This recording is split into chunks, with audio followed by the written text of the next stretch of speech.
Israel मिस्र border पर पहुंच गया है TV9 भारतवर्ष। बॉर्डर पर IDF ने सुरक्षा बढ़ा दी है। मिस्र इसी बॉर्डर से गाजा को भेज रहा है मदद। इजराइल की आखिरी बॉर्डर से सुमित चौधरी की रिपोर्ट दिखाते हैं आपको। लगातार इजिप्ट एक ऐसा देश है जो गाजा पट्टी में रसद सामग्री पहुंचा सकता है, क्योंकि इजराइल ने इसको लेकर साफ तौर पर आधिकारिक रूप से मना कर दिया। लेकिन इजिप्ट ही एक ऐसा बॉर्डर लगता है जो दोनों जगहों से यानी इजराइल और गाजा से लगता हुआ है, और इजिप्ट ही एकमात्र ऐसा रास्ता है जहां से रसद सामग्री दुनिया भर से गाजा में पहुंचाई जा सकती है। लेकिन हालांकि इस एरिया में किस तरीके से शांति है, क्योंकि इजराइल ने इसको लेकर भी साफ वार्निंग दे दी थी कि अगर इजिप्ट से गया हुआ कोई भी सामान, कोई भी राहत सामग्री हमास के पास पहुंची तो फिर हम उसे भी टारगेट करेंगे। लेकिन अगर आप इन एरियाज में देख रहे हो, मैं आपको दिखा रहा हूं कि आप मेरे कैमरा पर्सन दिखा रहे हो, वहां पे साफ तौर पर लिख दिया गया है कि सिर्फ आधिकारिक व्हीकल्स ही यहां से गुजर सकते हैं, यानी वो इजरायली अधिकारी व्हीकल्स जो इन इलाकों में मौजूद हैं। और मैं आपको ये दिखाने की कोशिश कर रहा हूं कि आखिरकार इस समय के ताज़ा हालात इजिप्ट और इजराइल बॉर्डर पर कैसे हैं। हालांकि दोनों देशों के बीच में कई चीज़ों को लेकर सहमति है, कभी भी यहाँ पर हालांकि लंबे समय से कोई ऐसी चीज़ें नहीं हो, लेकिन अभी किस तरीके के ताज़ा हालात हैं ये भी हम आपको दिखाने की कोशिश कर रहे हैं। और मैं आपको ये भी बता रहा हूँ कि ये एकमात्र ऐसा रास्ता है जो गाजा पट्टी तक राहत सामग्री पहुँचा सकता है। 245 किलोमीटर का ये पूरा एरिया TV9 भारतवर्ष आपको सबसे पहले दिखा रहा है। मैं इस समय एक बार फिर से उस जगह पर मौजूद हूँ जिसका स्ट्रेटेजिक लोकेशन बहुत महत्वपूर्ण है, और यही वो इलाका है जहाँ से सारी राहत सामग्री गाजा पट्टी जाएगी अगर इजराइल उसमें अवरोधक नहीं बनता। और इजराइल ये भी कह चुका कि अगर वो हमास के पास पहुंची तो फिर हम कार्रवाई करेंगे। तो सुमित चौधरी की रिपोर्ट आपने देखी, और राफा बॉर्डर पर फिलिस्तीनियों का प्रदर्शन हो रहा है। गाजा में मदद भेजने की मांग की जा रही है। राफा बॉर्डर खुलने का अभी भी इंतजार हो रहा है।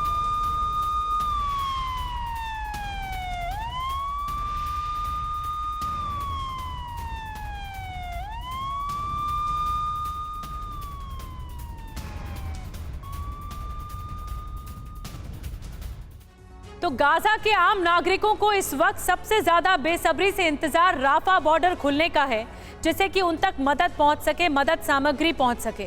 TV9 भारतवर्ष ने इजरायली डिफेंस फोर्स की प्रवक्ता मेजर लीबी से एक्सक्लूसिव बातचीत की है। हमने गाजा में अस्पताल और स्कूलों पर हो रहे हमलों से लेकर मानवीय मदद में आ रही दिक्कतों पर भी सवाल पूछे। आइए देखते हैं इजरायली प्रतिनिधि का क्या कहना।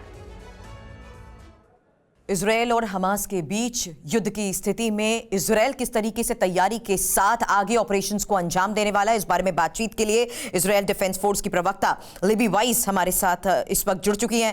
Thank you for your precious time to TV9, Libby.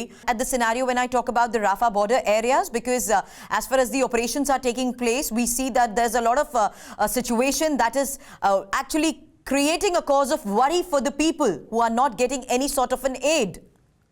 Well, Rafah is something that is sort of not under my domain. What I can tell you is what we're doing, which is that we've instructed residents in the Gaza Strip to move south. Of course, they are not our target. We are targeting Hamas. Hamas has always been the target, not the civilians. So we've instructed them now several days ago to move to the south. We are doing this, of course, you know, it's an operational disadvantage to do something like this, but we are telling them to do it because we want to minimize the impact on them. We've also established a safer zone within the south there where we've instructed people to go.